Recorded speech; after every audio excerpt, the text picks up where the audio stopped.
Hey, what's going on, guys? Welcome to the channel. I'm Ben, and today I've got another e-bike to test out.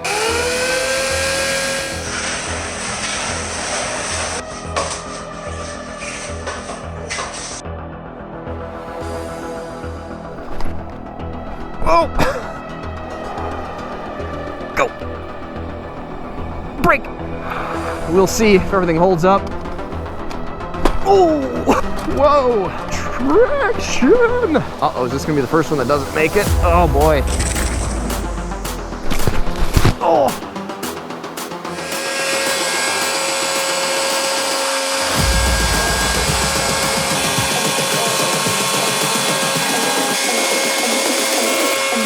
With their nails done now.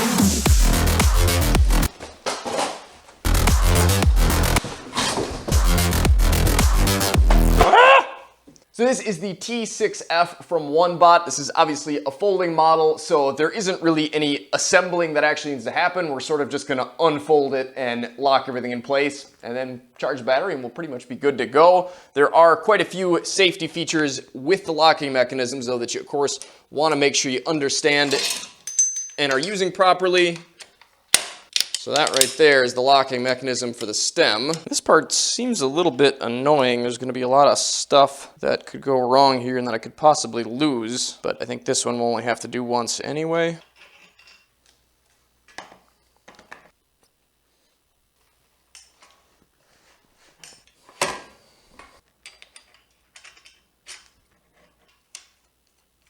Definitely want this connection to be tight so we get a good clamp on the bar.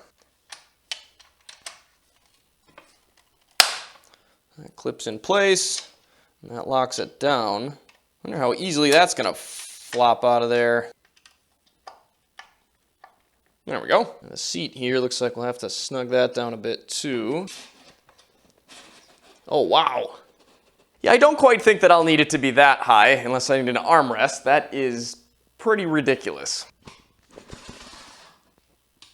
And to save a little bit of space on both sides, the pedals are of the folding variety, so all you gotta do is push them in and fold up. Pretty slick. So I'm 5'10" with a 31-inch inseam height, and I weigh about 160 pounds, so we'll throw a leg over this. What? I think I need to aim that seat up a little bit more. It's kind of sliding me off the front there, but this will be plenty comfortable to pedal with the seat in this location, and I think I definitely could easily get my feet to the ground. If you are a bit shorter though, drop this all the way down, and yeah, I think that'll certainly help. Not quite flat foot with both feet, but pretty darn close. So we've got 20 by 4-inch, somewhat knobby tires on aluminum cast rims. I'm honestly not sure how well these are gonna fare on the test ride today. Usually I've got spoked wheels. This is a little bit different hub design then. It's a little bit harder to see the motor, but we do have some information on it over here. 48 volt, 350 watt motor on a 20-inch rim. Mechanical disc brakes with drilled 160 millimeter rotors. Kickstand is far enough back not to get in the way of the pedals when you're pushing the bike backwards. Shimano cassette on the rear with a Shimano derailleur, no guard. Medium-sized sprocket on the front with a plastic guard on one side. Metal fenders that did get a little bit dinged up in shipping, front and rear. Of course, we've got the rack on the back here, which will come in handy. Looks like max load rating of 10 kgs. So that's 22 pounds we can stick on there, so not quite big enough for a passenger. Up front, we've got this little LED headlight that I think, yeah, did need to be snugged down a little bit. Get this fired up and test that out. Ooh, wow, that's a lot more impressive in the dark. It's actually not great. It looks better on camera than it does in person. It's not super bright. I think it'd be enough to see the road and light things up a little bit, but definitely not as bright as others that I've seen. So the display itself is fairly small, but seems like decent quality. We've got battery bar up top, headlight indicator on the side. Looks like we're in miles per hour to begin with. We've got our pedal assist setting on the left side, so we can go down to 0, 1, 2, 3. We've got a trip meter, odometer, time that the bike is turned on, I suppose. If we hold the plus and minus buttons down, we'll probably get into some sort of menu, but I don't know what any of this is gonna mean.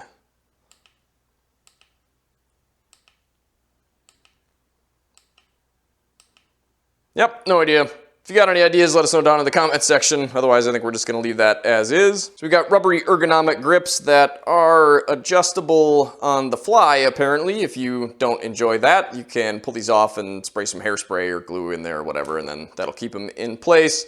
Seems like the other side does that a little bit as well. We've got a quarter twist throttle, 6-speed Shimano shifter here, horn button.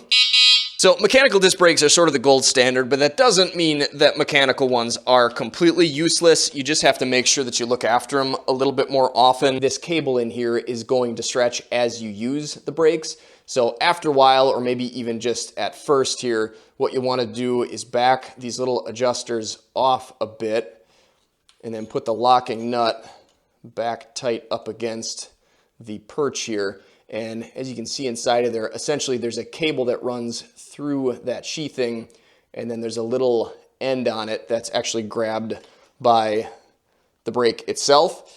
And when you back this off, you're essentially tightening that cable up in there. So basically you're gonna want these set so they are engaging almost as soon as you hit the brake, but of course you don't want them tightened down so much that when you're just riding around, the brakes engage. You want it to be just about to touch the rotor. And the easiest way to test that is just to get the wheel up in the air, give it a spin, and make sure it's not stopping on its own. Rear brake is the exact same way. Back the adjuster off, tighten the little locking nut in place, and just check to make sure that it seems like it's working good and it's not dragging. So in order to adjust the tilt of this seat, we'll just have to loosen these nuts on the sides here. And it looks like we do actually have a bit of cushion on the back here, even though the rear of the bike is a hardtail. Looks like we'll get a little bit of cushion from the seat itself. There's also no light back here, we just have the reflector. Once that's loosened up, then you can kind of adjust it to wherever you need. It looks like we do have a little bit of forward and backward adjustment as well. You want to make sure that you end up with enough threads on each side here. Probably be a good idea to crank these down before you take off on your first ride anyways. This could cause the seat to spin or point down quickly on you. And I don't think that'd be very comfortable. Probably not a bad idea to go through and check every nut and bolt on here, really. All right, let's see what it's like to unfold this thing and get the battery out. It's supposed to be on the other side. There we go. So the keyhole for the battery is just up underneath the sort of connection point here. So give that key a twist. And then you gotta take the key out because you're actually inside of the battery. So the ends are plastic, but this is some sort of sheet metal. We've got our charge port there, slot for the key there, terminals that get connected to this side of the bike once it's folded up, labeled as 48 volts, 10.5 amp hours, and has 504 watt hours of energy. Definitely not a real hefty battery, which is kind of nice. This pin right here is actually the locking mechanism for the battery, and it seems like there's a bit of slop in there. I would assume once this is swung shut, it sort of pinches this into place, and it's not an issue, but I guess it's not really going to be a whole lot of good way to tell.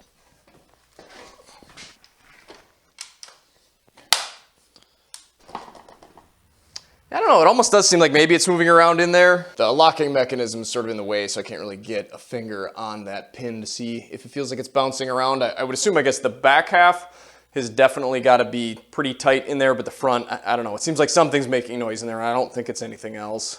So obviously that's not ideal, but I mean, if it works, it works. And speaking of bouncing and seeing how things work, let's see what the front springs feel like here. Definitely bottom out pretty darn easy. Let's see what this thing will do with no resistance on it. Pedal assist 0. Apparently that's like a walk mode, I guess.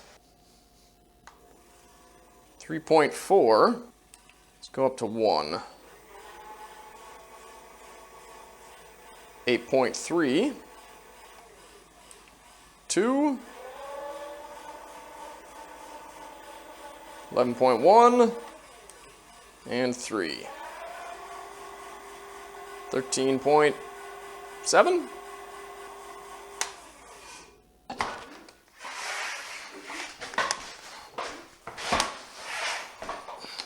It's got a little bit of torque.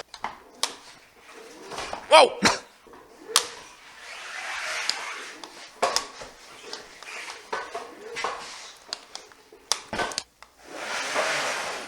Oh! Yeah, not quite enough power for that. I shouldn't say that. Just barely. Throttle response is pretty immediate. Whoa! Even though this thing says it's fully charged, I'm still gonna throw it in the charger anyways. It's really a good thing to do anytime you get a brand new battery.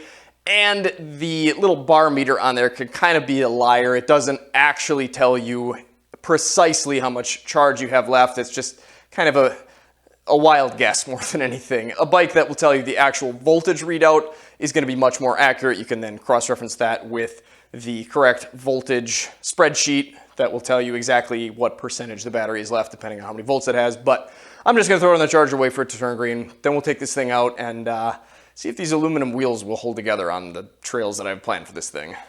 And if you're curious, this is what the charger looks like. Relatively small to match our relatively small battery. Looks like we've got a max output of 1.5 amps. I think the owner's manual says max input of 2 amps. So if you have a slightly larger charger, you might be able to get away with that. But of course, consult your own owner's manual. I think this part could certainly be a little bit more elegant. It's not the greatest design there, but it seems like it works.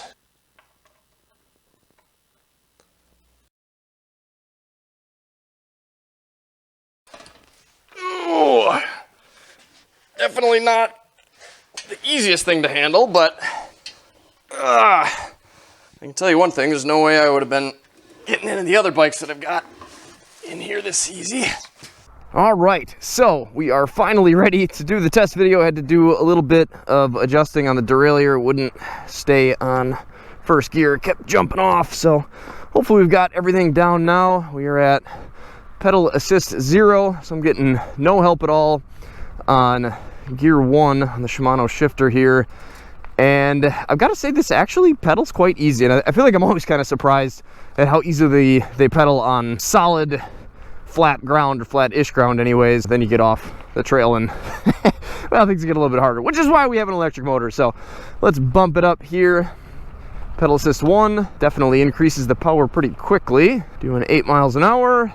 Assist level 2 up to 10. I can feel myself ghost pedaling now. Let's see if we can do some actual meaningful pedaling. Gear 4 feels pretty good. Go up to 3. And all the way to 6 on the Shimano 6-speed shifter.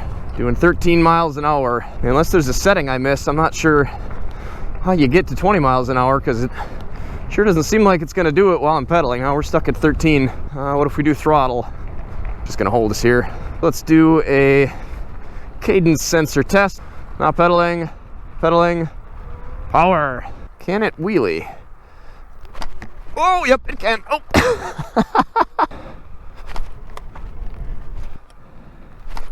Yeah, I think if you had the skills, woo. Whoa. All right, let's see how fast this thing will get up to 13 miles an hour. So, gear 1, pedal assist 3. I use the throttle and the pedals, and we'll see how fast we can get this thing at top speed. Ready, go. Yeah, pretty quick. And there it was. Matter of seconds. Didn't even get to shift. Ready, brake.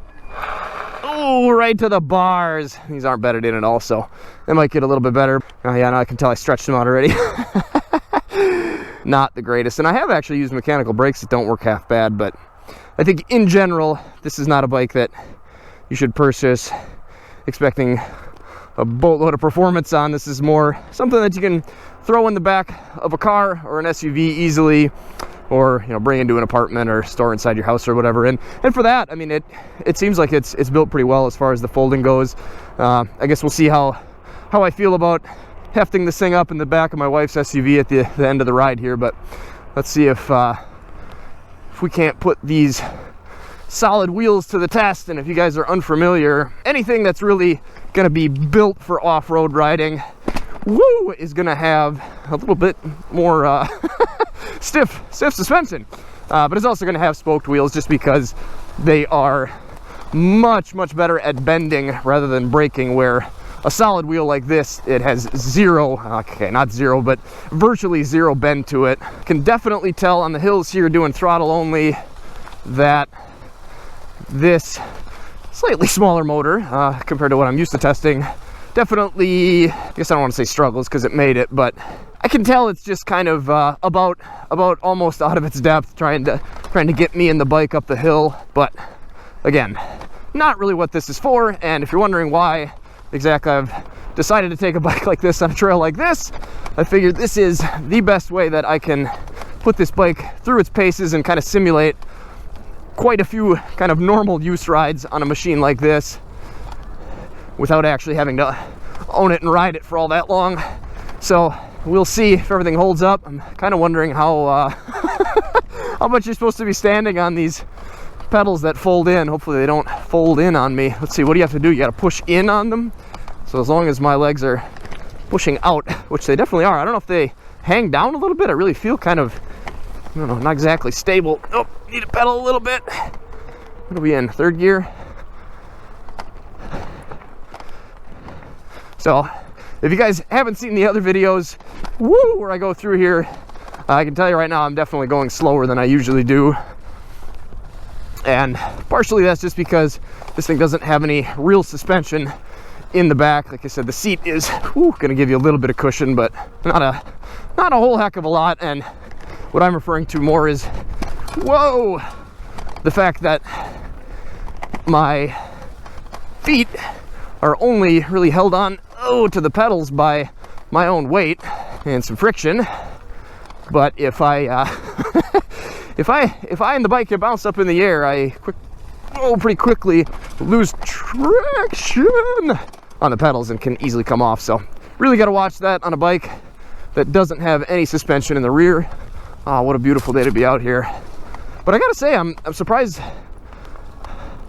how, I don't want to say comfortable, because it's not really comfortable. I guess maybe comfortable is the right word. I don't know, the seat actually feels pretty good. I'm kind of surprised. It's a little slippery. I kind of felt like I wanted it a little bit further away from the bars to begin with, but now I actually feel all right. I suppose I should do some pedaling. Ooh, yeah, and on the third pedal assist, definitely getting a little bit more power than I want. One thing I have noticed about the buttons here, whoa, on the pad, there's those small tires and rather awkward steering geometry. I've got to say though, we'll just jump right from one topic that I was going to talk about to another. Real professional. The steering geometry took me a second to get used to. Whoa, and I guess I'm still maybe not completely used to it. It is definitely awkward. However, I mean, I think you do kind of get used to, or maybe not used to, but you learn kind of how to manipulate the bike. Whoa. Could it be better? Well, of course it could. But yeah, I mean, look at me. I'm doing it. We're on pedal assist 3 again. I don't remember turning that back up. It doesn't automatically adjust, does it? I don't think so. It can't. But what I was saying before, though, is I really do find myself, and I guess maybe that's what happened, I find myself fat fingering the controller like kind of a lot. The power on this thing is, I don't know, not bad. I think it must give you, it's kind of a slow roll on, but it's not terribly slow. It's just not terribly torquey either, and they sort of do that on purpose on these bikes. They're not really meant to be like a motorcycle where you crack the throttle and want to be able to pop wheelies. Not that you can't. Just need a little help from the ground. But I mean, it's enough to give you a little bit of something to smile about. Oh, yikes. Yeah, it is. Oh, yeah, it is. Oh. Not necessarily made for this stuff though. Oh, I think that's our first real crash. Wow, the camera is still okay. I can't believe that. I'm actually surprised that these things have lasted this long at all. So this is the Insta360. Definitely test those things out too. And I gotta say, even though I have to zip tie the battery in place so it doesn't come loose, it actually seems like those cameras are doing pretty well, even though I, whoa, try to attach them to bicycles and then crash them. So yeah, this thing with the small wheels like that, it's kind of hard to explain unless you've ridden bikes with smaller wheels and then larger wheels to kind of compare. But essentially, if you think about it in very simple terms, the larger the wheel, the easier it is to climb over obstacles, just because the point where the tire is going to hit the obstacle, the smaller the tire, the harder it's going to be to climb, the larger the tire. I mean, if it's big enough, it's, you know, almost gonna just crawl right over the obstacle to begin with. So with little tires like this, especially being so far away from like that, it definitely can be awkward, which is exactly why I was on my face there a couple minutes ago. Just for that simple reason. I mean, I think it probably doesn't make sense to buy one of these if you really plan to do this stuff. I mean, yes, you can go on a gravel trail, a nice smooth gravel trail. I mean, yes, I guess technically you can do what I'm doing today, but obviously, as you just saw, even as somebody who's fairly experienced with bicycles and definitely experienced with off-road single track on a dual sport motorcycle, you can easily run into some problems. It's just not what this bike is intended to do. We haven't busted anything yet, I don't think. Just my wrist a little. Oh, yeah, I thought something was going wrong here. What's happening?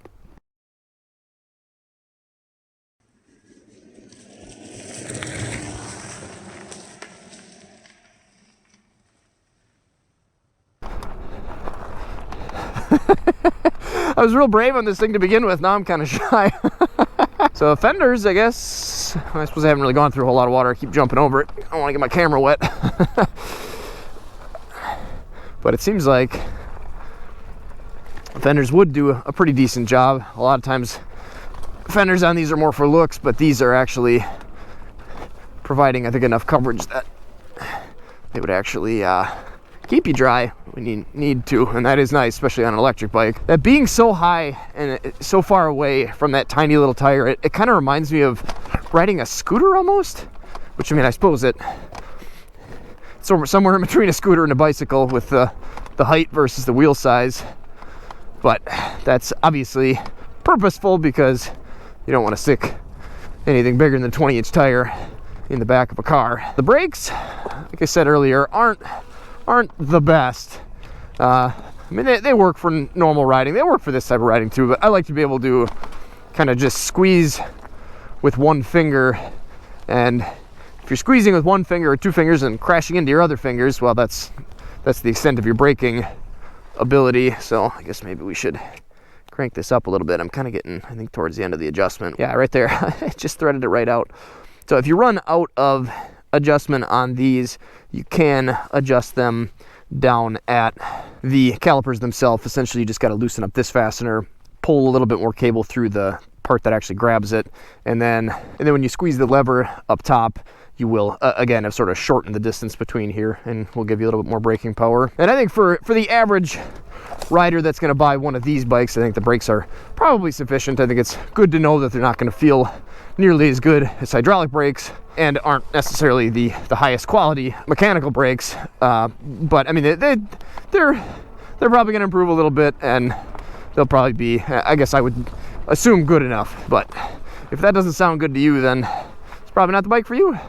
Obviously kind of a budget minded thing to begin with, like I mentioned, and that's why we've got only the 6-speed shifter on here rather than the slightly more expensive one that's on a lot of the other bikes that has a 7th gear. But honestly, it seems like this really, with the cassette that it has, does, I mean, okay.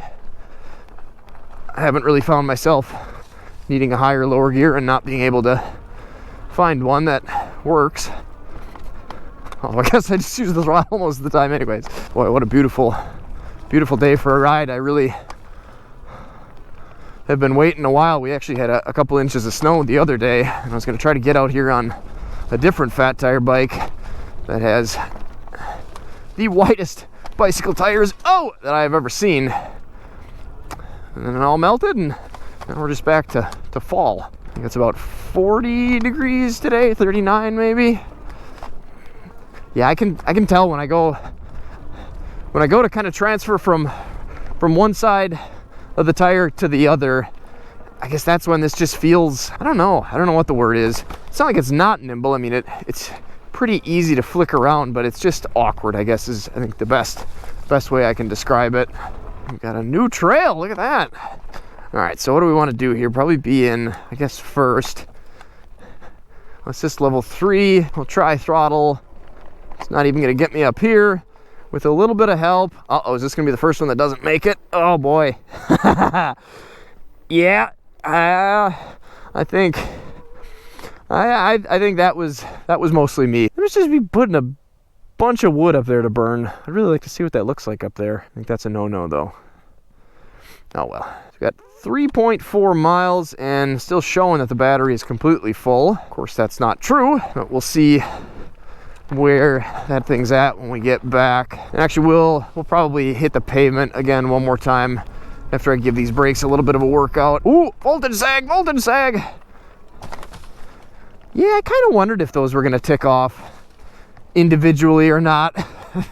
That seemed like a very, very highly accurate monitor for this bike, and yeah, it seems like maybe it just knocks about 4 of them off at once. Oh, this thing's holding together so far. Oh, that suspension just completely bottoms. Whoa, bottoms there too. So that, of course, like I said earlier, is really just for making a ride on the road a little bit more comfortable. I gotta say, it is actually really, really nice to stand on, which is really nice for off-road. Not that it, whoa, helped me out too much when I ended up on my face before. Oh, look at that, it does tick off one at a time. Huh, yeah, so we must have just been having some voltage sag going on that was really throwing it off and making it think that it dropped a whole bunch. Yeah, see there, it ticked a couple more off. So it kind of seems like it does drop quite a few, but I guess maybe it is fairly accurate. Of course, the only way to really tell that is actually to get a multimeter on the terminals and see what you actually have left for voltage. Oh, yeah, I've got to say, I think this is probably the least impressive bike that I've had out here doing this stuff, but I think it is still a pretty decent little bike for the price, and I really can't fault it for any of the faults that I've found, really, because obviously this is pretty extreme stuff for a bike that's really only meant to be on the pavement most of the time. I think it's doing all right. Oh, but just all right.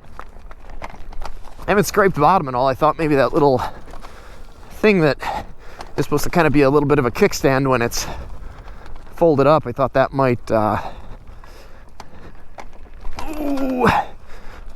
crash into some of the obstacles that I've been crossing here, but it doesn't seem like it has. Now, when did that happen? Just now when I pedaled it? Yeah, I don't know, this derailleur seems like it's too close to the cassette or something. I'm not sure what that's about. Oh, so we're just off on the front? One nice thing about a bike with a derailleur. Oh, and I forgot. This nice little handle here, I absolutely love. Every bike should have one of these. Look at that, we got a little bit of dirt on it. Yeah, so you do get a little bit of mud. The bag works all right on there. That motor warm at all? It's not ambient air temperature, but I wouldn't say warm. Let's see how our grocery getter does on my big jump here. That's really kind of a neat looking bike, isn't it? I like the green. All right, let's see what she's got. Oh boy. Woo!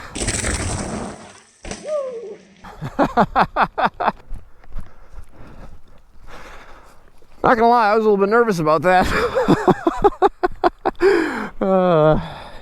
Survived it.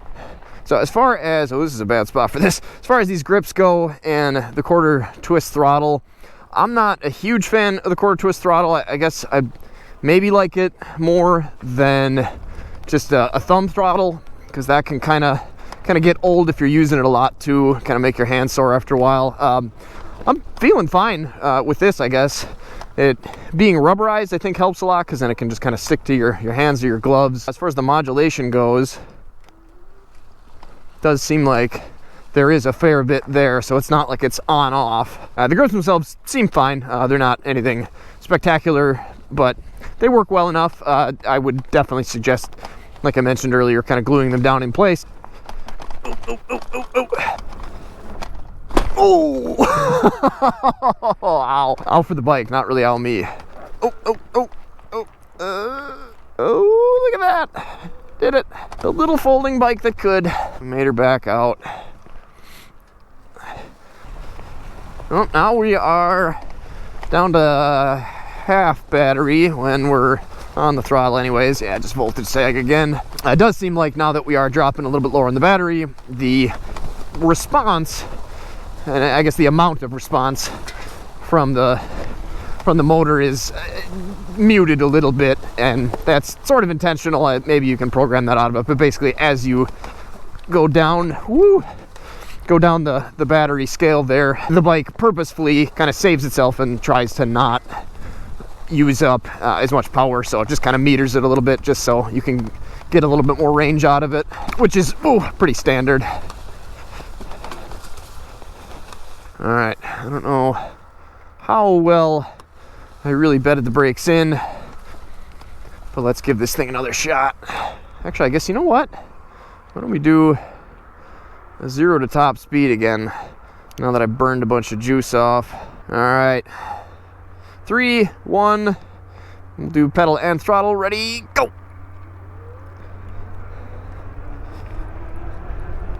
And 13, still pretty quick. Or did we lose a little bit of top speed? Was it like 0.7 maybe? I don't remember. Let's see what the brakes will do for us. Ready, all the way to the bars, go! Ooh. Again, ready, go! Oh yeah, right to the bars. I don't know what it is about the seat. I really like it. It's firm, which I guess can definitely be a good thing, but I mean, it's comfortable. Oh, what a beautiful day for a ride. I'm now wishing I didn't take my MSR mid layer off. I'm now very cold. There's plenty warm riding around out there. So we will head back to the car in just a minute here and see how I feel about hefting this thing up in the back of it after a ride. But as far as final thoughts on performance and that sort of thing go, really my only real complaint is the brakes. I don't know if it's the calipers or if it's the handles or the levers, what the deal is, but that could definitely use some improvement. Other than that, for what this thing is, man, I think if this is what you're looking at, I think this one is pretty hard to beat. I mean, it held up to a ridiculous amount of bouncing around and being thrown to the ground, and definitely put that motor through its paces, and it held on just fine. Pretty awesome that for the price it comes with the rack and the metal fenders. If you're interested, there'll be links down in the description, and that will be, I think, an affiliate link, so it'll help me make more videos like this for you guys. And there will also be, I believe, a discount code down there for you as well, so if you want to pick one up, make sure you use that. Let's head back to the vehicle and see if I can get this thing back up in the back of the car after all that. I really don't feel too bad. I'm sure I'll feel bad tomorrow though.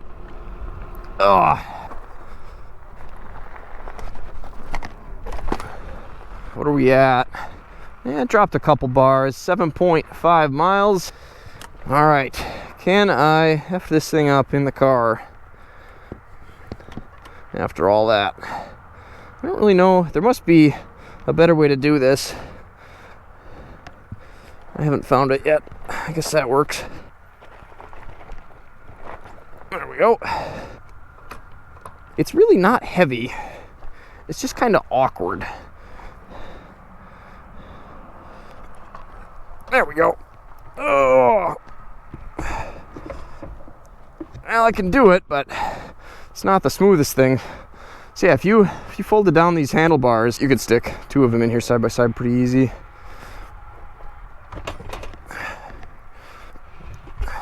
So if this video was helpful to you, let me know down below. Again, if you want to pick one of these up, make sure you use the links down there. Till next time, take care, stay safe, stay swanky, get out, enjoy this beautiful world any chance you get. Come on, car.